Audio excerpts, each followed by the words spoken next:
Futebol de Verdade com António Tadeia.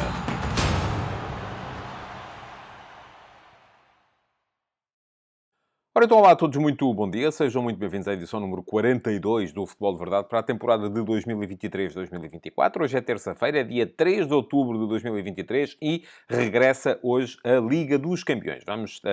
Começa hoje a segunda jornada da Liga dos Campeões, para já com dois jogos envolvendo equipas portuguesas. Às 17h45 há esse União Berlim Sporting Clube Braga e depois às 20 horas o Inter de Milão Benfica. Dois jogos em que os portugueses precisam urgentemente de pontuar, por razões diferentes. O Braga porque, enfim, num grupo com Real Madrid e Nápoles, e tendo já perdido em casa com um dos candidatos, que é o Nápoles, se quer pensar eventualmente na continuação na UEFA através da terceira posição, precisa de se superiorizar à União Berlim, que é a equipa com quem com certeza vai lutar por essa presença na Liga Europa, a que dá acesso à terceira posição. No caso do Benfica, porque está num grupo muito aberto e depois de já ter perdido em casa com o Red Bull Salzburgo, jogo em que deixou 3 pontos, que necessariamente terá sempre de recuperar na Áustria, na segunda volta, mas ainda assim depois tem que se bater com certeza com o Inter e com a Real Sociedade, que também quererão o apuramento. Neste momento é um grupo em que as 4 equipas pensam em apurar-se. O Benfica, perdendo hoje em Milão, com certeza ficará já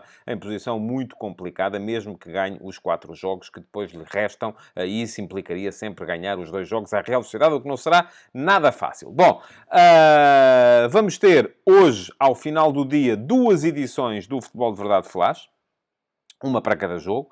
Já sabem, o meu compromisso para os subscritores premium do meu Substack, em tadeia.substack.com, é esse. Sempre que jogam o Benfica, o Futebol Clube do Porto, o Sporting Clube Braga ou o Sporting, há sempre, no próprio dia, edição do Futebol de Verdade Flash. São 10 minutos de comentário meu aos jogos e é entregue logo no próprio dia aos subscritores premium do meu Substack, em tadeia.substack.com, e podem fazer aqui a subscrição, se quiserem ter a certeza de que recebem no vosso e-mail esses vídeos mais logo ao final do dia. Aqueles que não são subscritores premium do meu Substack, que optam por não pagar os 5 euros por mês ou os 50 euros por ano, com 2 meses de borla na subscrição, pois muito bem, não deixam de poder ver, só que vão ter que esperar por amanhã, 12h30, na edição do dia do Futebol de Verdade. Amanhã o Futebol de Verdade vai incluir, como inclui todos os dias, o Q&A, resposta a 2 perguntas vossas feita por mim, e ainda a reposição das edições de hoje à noite do Futebol de Verdade Flash. Então aí sim, abertas para toda a gente poder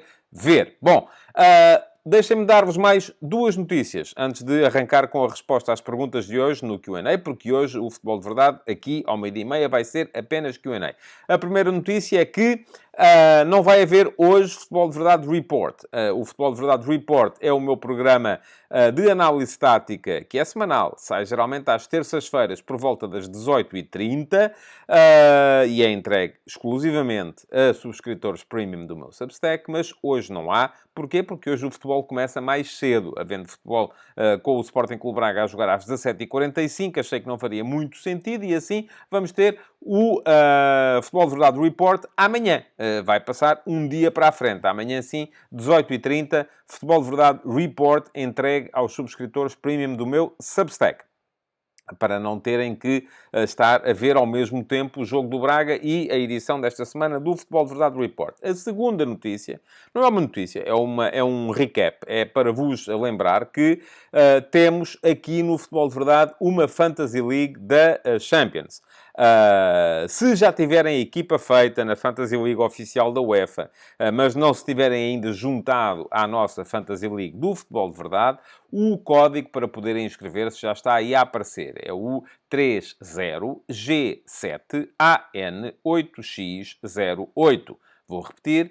30G7AN8X08. Para quem não está a ver e está só a ouvir, todas as letras são maiúsculas. Eu creio que isto fará diferença. Não faço ideia se faz diferença ou não. Mas, pelo sim, pelo não, o melhor é colocarem mesmo lá as letras maiúsculas. Bom, quem quiser juntar-se a nós, quem não tiver equipa feita, mas achar que mesmo assim, mesmo com os pontos de uma jornada a menos, ainda pode ser competitivo, ou quem já tiver equipa feita e quiser juntar-se à nossa fantasy privada, é só usar este código, juntem-se a nós, venham venham participar, venham competir connosco, venham ganhar-me, que não há de ser, com certeza, muito difícil. Eu estou ali honrosamente a meio da tabela após a primeira jornada e habilitem-se a ganhar prémios no final da temporada. Amanhã explicarei aqui um bocadinho melhor e, sobretudo, na quinta-feira, quando fizer aqui o balanço desta jornada e disser quem é que está à frente, voltarei a falar e a mencionar aqui os prémios. Agora,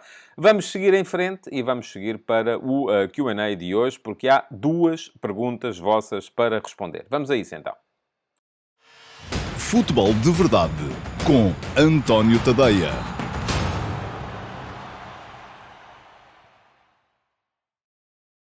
Ora, vamos lá então responder às vossas questões e, como todos os dias acontece, tenho aqui para responder uma pergunta que eu selecionei entre as que ficaram na caixa de comentários do programa de ontem, no meu canal de YouTube, e para terem a certeza de que não perdem nenhuma emissão do Futebol de Verdade, o melhor que têm a fazer é inscreverem-se no canal. E fica aqui também o link para poderem fazê-lo.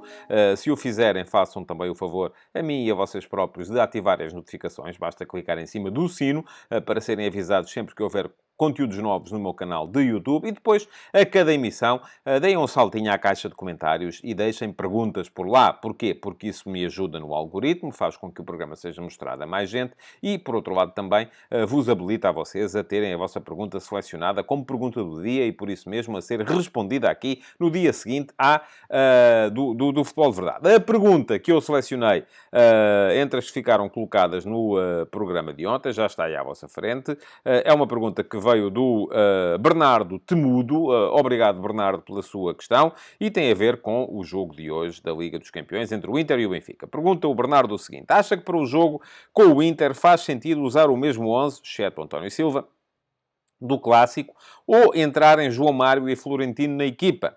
Em transição ofensiva pode haver espaço atrás dos laterais, mas a transição defensiva do Benfica não tem sido famosa e pareceu falhar critério em zonas adiantadas no Clássico. É uma belíssima pergunta, Bernardo. Muito obrigado por tê-la deixado. É um assunto que me interessa particularmente, porque me interessam muito as dinâmicas de liderança dos treinadores. Ainda aqui há tempos o Rubem Amorim dizia uma coisa do género: eu não posso escolher o meu 11 só em função de quem esteve melhor no último jogo, porque se o fizer estarei a condicionar a formação da equipa e a condicionar a componente estratégica. Se bem que o Roger Schmidt é, se calhar, dos treinadores, dos candidatos em Portugal, aquele que liga menos à componente estratégica e que liga mais à componente tática. E eu deixem-me só fazer aqui uma pequena separação para perceberem bem do que é que eu estou a falar. Estratégia é tudo aquilo que tem a ver com o adversário que aí vem. Portanto, são as adaptações estratégicas que são feitas a um determinado modelo. Porquê? Porque o adversário tem avançado que joga mais assim ou mais assado e convém estrategicamente preparar a nossa equipa para contrariar aquelas condições específicas para aquele jogo. Tática é tudo aquilo que tem a ver com a construção do jogar de uma equipa, com a sua identidade. Schmidt é um feroz crente na tática e não é assim um homem tão crente na estratégia. Pelo menos não muda tantas vezes a equipa em função da estratégia. O futebol do Roger Schmidt é igual há muitos anos. Ele joga no Benfica o futebol que jogava no PSV Eindhoven. Jogava no PSV Eindhoven, no futebol que jogava no Leverkusen, e não sei até que ponto é que foi assim na China também, porque não acompanhava os jogos do Roger Schmidt na China, mas é tudo muito parecido. Isto é, aquele jogar é construído em função das mesmas ideias. Disposição tática sempre em 4-2-3-1, e depois saída de bola geralmente a 4, com os 2 centrais e os 2 médios, o par de médios sempre a manter uma distância idêntica entre eles para um poder sempre fazer pressão e o outro poder sempre aparecer a compensar, no momento sem bola, no momento com bola, para estarem sempre próximos um do outro para poderem auxiliar-se e dar sempre uma linha de passe, embora aqui com bola um geralmente esteja mais profundo e o outro esteja mais como médio posicional.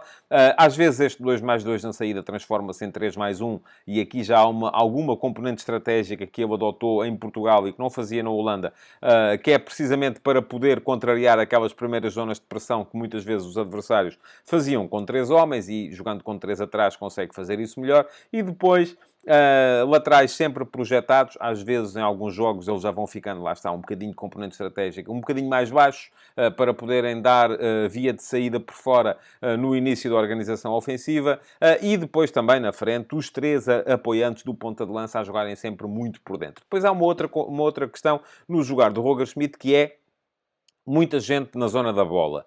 E isto é fundamental. O facto de o Benfica, por exemplo, se tem a bola no corredor esquerdo ou no lado esquerdo, toda a equipa está do meio do campo. Se traçássemos uma linha que vai de uma baliza até à outra, toda a equipa está do meio do campo para o lado esquerdo, porque não é só para ter mais vias de passe, para ter pouca... Toda a equipa não é bem toda a equipa. O lateral geralmente está profundo do outro lado, para dar a possibilidade de uma saída por trás e com variação de centro de jogo. Mas grande parte da equipa está naquele quadrante, naquela zona da bola, porque no momento de perda esse é o segredo para ter mais gente a pressionar e mais gente a ser capaz de abafar imediatamente a saída do adversário. Questão, se o adversário consegue sair, geralmente consegue criar problemas porque a equipa está descompensada do outro lado, por isso é preciso ser muito competente naquela primeira reação à perda, e era isso que o Benfica da época passada fazia muito bem e o desta época ainda não faz tão bem assim. Aquilo que se coloca perante o Roger Schmidt neste momento é um bocadinho a repetição daquilo que se colocava antes do jogo com o Futebol Clube do Porto. E eu, na altura, escrevi e disse que seria complicado fazer coabitar no mesmo jogo Di Maria e Neres, por razões que a mim me parecem evidentes e que não têm a ver só com a reação, porque é preciso distinguirmos aqui dois momentos em termos defensivos. Há o momento da reação à perda, de que é feita à base do gegenpressing, que é o futebol de contrapressão da equipa de Schmidt. O que é contrapressão? É precisamente no momento em que a equipa perde a bola, pressionar imediatamente para conseguir um contra-ataque, ou um ataque rápido, ou uma transição ofensiva veloz. Recuperação rápida de bola, para poder depois surpreender em transição. Nesse momento, a equipa pode não estar tão apta quanto isso. Mas esse não é, do meu ponto de vista, o problema principal para acumular Di Maria com Rafa e com Musa e com Neres. Porquê? Porque Rafa e Musa, apesar de tudo, são jogadores aptos para esse momento e aí o segredo não é tanto a agressividade, é mais o posicionamento. Isto é, se a equipa estiver posicionada naquele quadrante, no quadrante da bola, muita gente na zona da bola no momento da perda, são braços e pernas e troncos e que ali aparecem e, portanto, é gente que está em condições de impedir a transição ofensiva do adversário. A questão é, quando isso não é conseguido, é mais uma questão de organização. Eu acho que já é de organização defensiva. Já não é tanto de transição. É mais de, ok, o adversário, no momento que é de transição ofensiva para o adversário recuperou a bola, está naqueles 5, 7 segundos que marcam a sua transição ofensiva, que passa de defender para atacar. O adversário consegue ficar com a bola. O Benfica, naqueles primeiros 5, 7 segundos, que para eles são de transição defensiva, não consegue recuperar a bola. E atenção, isto é normal. Se todas as equipas recuperassem a bola ao fim de 5, 7 segundos para saírem sempre em contrapressão, o futebol seria uma coisa muito diferente daquilo que é. Muitas das vezes isto não acontece. Agora, a questão é preciso ter a capacidade para, não sendo capaz de recuperar a bola naqueles 5, 7 segundos de reação à perda, ser capaz de organizar a equipa defensivamente para contrariar a saída do adversário e a organização ofensiva do adversário. E é aí que, do meu ponto de vista, a presença simultânea de Rafa, Di Maria, Neres e Musa acaba por se tornar complicada. Porquê? Porque fica sempre muito espaço atrás ou na zona dos médios, que são dois. Cockchu e João Neves, ou Florentino e Cockchu. Enfim, aqui é indiferente. As pessoas até podem dizer assim, mas mete-se lá o Florentino, que é mais defensivo e tal. Está bem, mas o Florentino continua a ser só um. E se o Florentino vai para o lado onde o adversário tem a bola, e se o outro médio mantém a distância, porque tem que manter, senão fica espaço no meio, para o Florentino, se o adversário for capaz, bastam 2 passos, roda por trás, gira para o outro lado e não há ninguém. Porque aqui uma linha de 2 não cumpre o mesmo efeito que uma linha de 4. Este é que é o verdadeiro problema. Portanto, esqueçam lá essa ideia de que, e tal, aquilo com um médio mais defensivo dá para suportar os 4 homens que não baixam no campo. Não, eles têm que baixar. E a questão é que não baixam. Portanto, isso pode ser um problema. Agora, a mesma razão que levou o Roger Schmidt a fazer aquele 11 contra o Futebol Clube do Porto, que foi Di Maria é o melhor jogador deste Benfica, e eu acho que não há grandes dúvidas a esse respeito. É o jogador mais decisivo, o jogador que ofensivamente pode ser mais desequilibrador, mais diferenciado. Neres é um jogador que está num momento extraordinário, é um criativo, portanto têm que jogar os dois. O Rafa faz falta ao Benfica porque é o único jogador capaz de acelerar com bola pelo corredor central e com espaço. Rafa pode ser absolutamente letal. Já se viu no jogo da Supertaça que não serve a ideia de abdicar do ponta de lança como referência, não é boa. O Benfica no jogo da Supertaça contra o Porto tentou abdicar do ponta de lança de início e sofreu bastante com isso. Só quando o Musa entrou é que a equipa equilibrou. Porquê? Porque precisa de tal referência frontal para fixar os centrais, para arranjar o espaço ao Rafa para acelerar, para arranjar o espaço ao Di Maria e ao Neres para desequilibrarem no 1 para 1. Portanto, é muito importante ter essa referência. Logo, a ideia é que têm mesmo que jogar os 4. E isso pode ser um problema do ponto de vista defensivo. Este jogo com o Inter apresenta o mesmo problema que já apresentava o jogo com o Porto, mas elevado, se quisermos, ao quadrado ou ao cubo.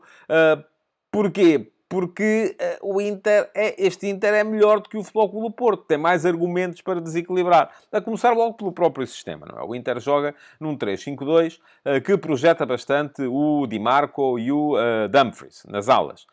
Depois tem médios e o Di Marco e o Dumfries vão estar constantemente à procura do espaço atrás do Di Maria e do Neres e podem aparecer depois a combinar, seja com o Barella, seja com o Çalhanoğlu, ou, perdão, com o Mkhitaryan, o Çalhanoğlu é o médio mais de referência, seja depois com os avançados, com o Thuram ou com o Lautaro, podem vir a criar problemas muito sérios à organização defensiva do Benfica, se o Benfica for apanhado a defender apenas com 4+2. E isto pode vir a ser, de facto, problemático. Portanto, sendo que o Porto, até o Porto, que neste momento não está num momento brilhante, foi capaz de expor essa questão no jogo com o Benfica, enquanto esteve com 11. Porquê? Porque o Romário Baró estava mais no lado direito, o Galeno estava mais no lado esquerdo, e quando aparecia o PP desequilibrava.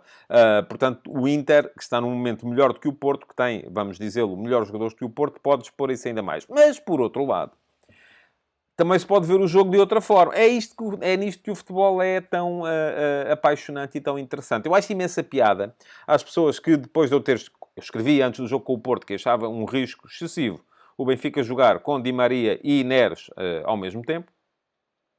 Escrevi depois do jogo, em que, é preciso recordá-lo, o Benfica ganhou por 1-0, com uma jogada do Neres concluída pelo Di Maria, que, ok, correu bem, mas continua a não estar inteiramente convencido. Porque, enfim, foi um jogo especial. O Porto estava com 10, enquanto esteve com 11 foi capaz de descobrir espaço atrás daqueles homens. Mas quer isto volte a dar resultado, quer não... Se o Benfica voltar a jogar assim e correr bem, não prova de que vai correr sempre bem. Se voltar a jogar assim e correr mal, não prova que, afinal de contas, vai correr sempre mal. Se jogar de outra maneira e correr bem, não prova que, se calhar, o melhor é jogar de outra maneira. E se jogar de outra maneira e correr mal, não prova que, jogando de outra maneira, não pode correr bem. O futebol tem não há contrafactual. Eu não posso vir agora dizer, se o Benfica no jogo com o Porto tivesse jogado com o A, B ou C, tinha ganho por mais. Não posso. Ou se tivesse jogado, nem podem vir-me dizer assim, se não tivessem jogado com aqueles dois, não tinham ganho. Também não podem. Não há maneira de provar o contrário no futebol. Portanto, o jogo com o Inter apresenta uma outra questão, e é isso que eu estava a dizer que torna o futebol tão apaixonante. É que o facto de os dois alas do Inter serem dois alas particularmente ofensivos, e poderem vir a explorar o espaço nas costas do Neres e do Di Maria, se eles entrarem os dois de início, isso também, ao mesmo tempo, faz com que eles depois não estejam lá se o Benfica, e que o Neres e o Di Maria podem vir a explorar essa questão, atraindo a eles os centrais do lado, que vamos ver quem são, se joga Pavard, enfim, vamos esperar para ver quem são, e se atraindo a eles esses jogadores, isso não vai fazer com que depois apareçam espaços no corredor central para serem explorados pelo Rafa e pelo ponta de lança, que em princípio será o Musa, embora possa haver a surpresa Artur Cabral, não creio. O Artur Cabral tem condições para ser importante, mas ainda não as demonstrou. Portanto, do ponto de vista defensivo, pode ser um problema. Do ponto de vista ofensivo, pode ser uma arma. Embora também possa ser uma arma, e eu continuo a achar, e concordo um bocadinho com aquilo que diz o Bernardo, que às vezes falta critério quando jogam Di Maria e Neres, porque eles pensam o jogo ambos de uma forma primeiro individual e depois coletiva, mais o Neres até do que o Di Maria. O Di Maria consegue ser mais coletivo na sua forma de encarar o futebol, mas às vezes sente-se ali a falta de um bocadinho de pausa, de capacidade para pensar, além da capacidade... E atenção, aqui há duas questões. Há a questão ofensiva, que é falta às vezes pausa e capacidade para pausar e pensar qual é a melhor solução, que nem sempre é a solução individual. E, por outro lado, há também a questão defensiva, em que falta a capacidade para recuar e repor as linhas atrás, que muitas vezes o Neres e o Di Maria não fazem. Portanto, estou muito curioso para ver qual vai ser o 11 que o Roger Schmidt vai fazer, e depois amanhã cá estaremos para avaliar aquilo que aconteceu. Nunca, apesar de tudo, e peço desculpa, estou aqui com uma comichão no nariz que me está a incomodar bastante, nunca, apesar de tudo, para vos dizer que se fosse assim, era certinho que ia dar certo, ou se fosse assado, era certinho que ia dar errado. Não, nisso nunca me vão ouvir dizer, porque o futebol para mim tem essa vantagem, que é a vantagem de nunca ser possível determinar o que é que vai acontecer numa ou noutra circunstância. Bom, vamos passar à segunda pergunta para hoje, e ela já está aí à vossa frente. É a pergunta que vem do meu servidor de Discord, e o meu servidor de Discord está lá para todos os subscritores premium do meu Substack, em tadeia.substack.com, e a de hoje é do Jorge Fernandes, que eu acho que já é repetente esta semana. Enfim, eu não estou aqui a tomar notas, mas creio que sim. Jorge, muito obrigado pela pergunta. E pergunta-me o Jorge o seguinte. Boa tarde, António. Eu acho que já fiz esta pergunta noutras alturas, mas vendo como fica um jogo de futebol quando existe uma expulsão, em que condiciona um jogo e, na minha opinião, estraga o resto do jogo, não seria bom o futebol adotar a regra do rugby e ficar uma equipa com menos um jogador durante 10 minutos, ao invés de se assistir a um jogo condicionado? Muito obrigado, Jorge, pela sua pergunta. Se já colocou a pergunta antes e eu não lhe respondi, vou fazê-lo agora, até porque hoje nas conversas de bancada, perdão, no último passo, eu voltei a chamar o último passo à minha crónica matinal, gosto mais do nome. Hoje no último passo, o último passo foi sobre a Superliga e o regresso da ideia da Superliga, porque estão aí outra vez as conversações entre a UEFA e a ECA neste momento. A UEFA, a Associação Europeia de Futebol, a União Europeia de Futebol, que rege o futebol a nível continental, e a ECA, a European Club Association, que é a associação dos principais clubes do futebol europeu, que representa os direitos, precisamente, dos maiores clubes, os maiores 200 e picos clubes do futebol europeu. Estão aí as conversações e parece que em 2027 vamos mesmo ter Superliga, mas de acordo com regras. Enfim, está lá tudo explicadinho. Quem quiser ler o texto está aqui, mas neste link que eu vos deixei.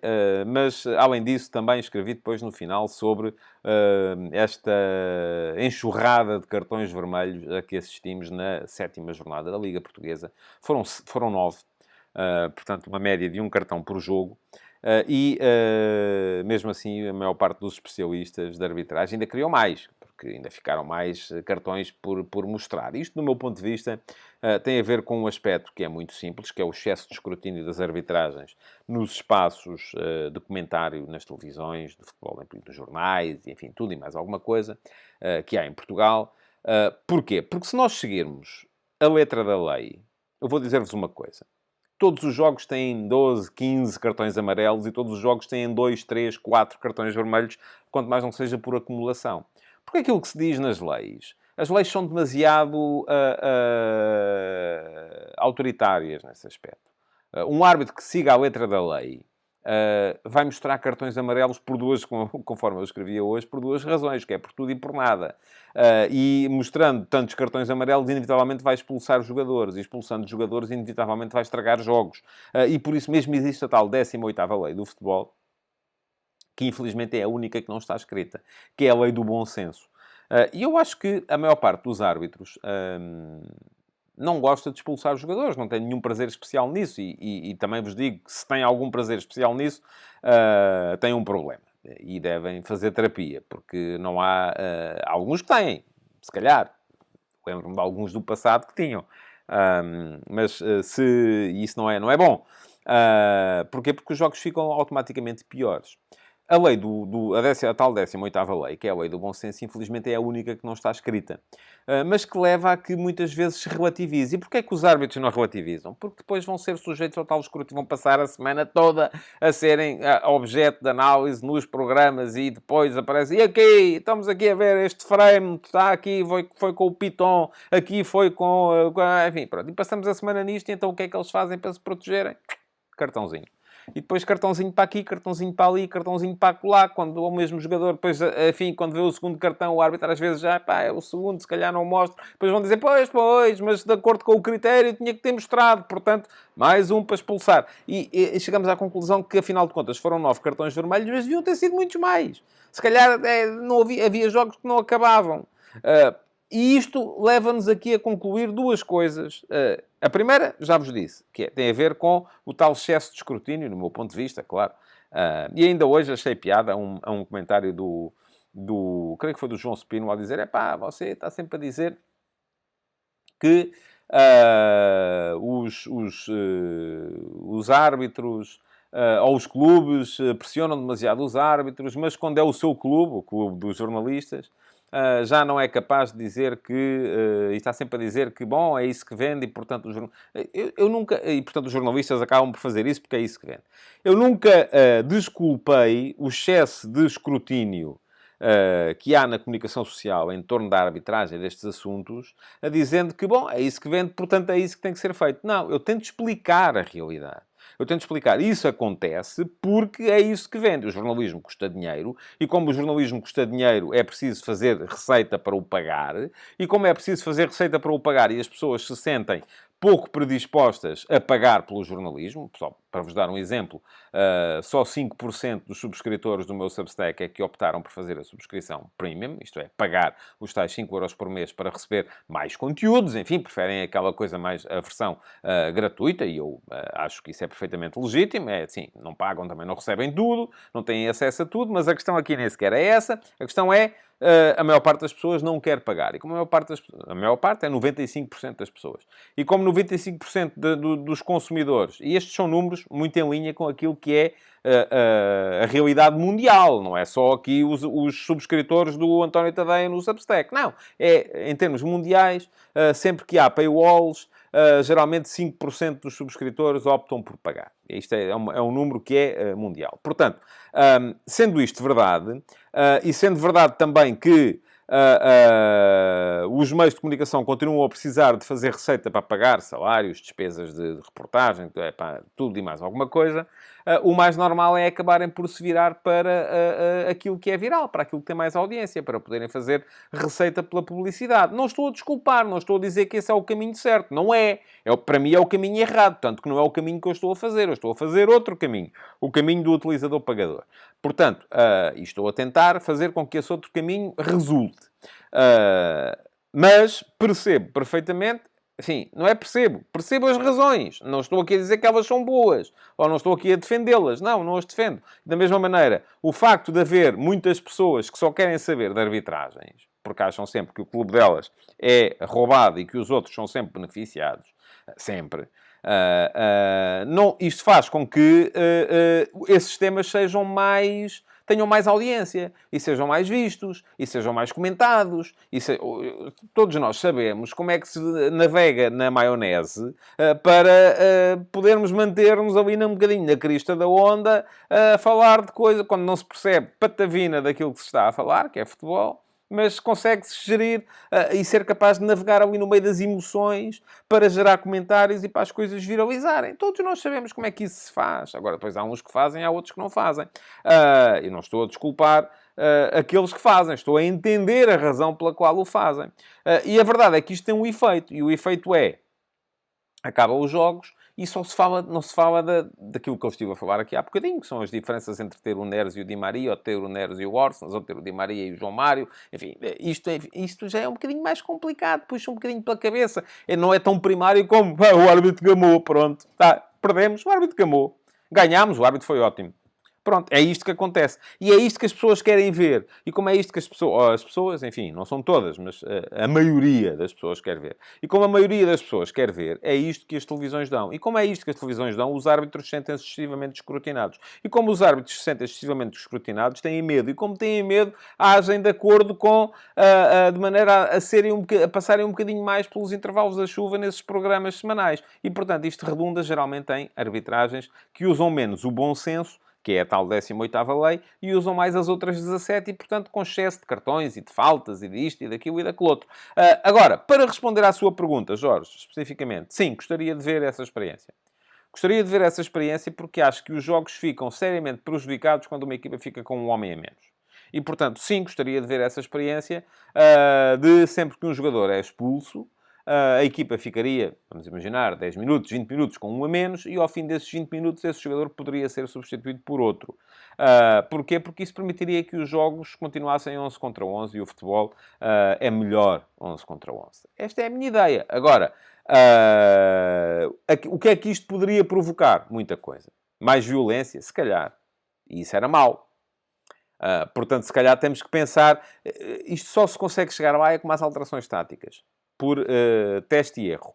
Vamos ver o que é que dá. Eu gostaria de ver essa experiência. Não vou aqui de repente dizer que seria melhor. A verdade é que no rugby isso não acontece. No rugby o cartão amarelo, que é a primeira ofensa, dá direito a 10 minutos fora no sin bin, no banco do pecado. Em português não fica tão bem. E depois o jogador pode reentrar. Quando há um cartão vermelho, que também há no rugby, de facto, a equipa fica com 14. E ficando com 14, os jogos ficam muito condicionados. Também, embora a Inglaterra neste Mundial tenha ganho a Argentina a jogar com 14 desde muito cedo, por expulsão do Tom Curry logo no início. Mas isso não implica que esta seja a melhor solução. É testar, é perceber. E mais, e no rugby essa solução não implica um aumento da violência. Não, os jogadores continuam a comportar-se como homenzinhos e, por outro lado, também podia levar a que houvesse menos simulações para tentar expulsar os adversários. Enfim, é como vos digo. Só testando, só percebendo, eu gostava de ver isso experimentado, porque acho que pode ser, eventualmente, uma boa ideia. Bom, já sabem, hoje à Liga dos Campeões, 17h45, União Berlim, Sporting Clube Braga, 20 horas, Inter de Milão, Benfica. Vamos ter edições do Futebol de Verdade Flash para ver no meu Substack, para os subscritores Premium, tadeia.substack.com, ainda hoje. Quem não for subscritor Premium, seja porque acha que não deve pagar ou porque não pode pagar, pode esperar sempre por amanhã, porque amanhã, aqui ao 12h30, no Futebol de Verdade, a seguir ao Q&A, haverá a reposição dessas edições do Futebol de Verdade Flash.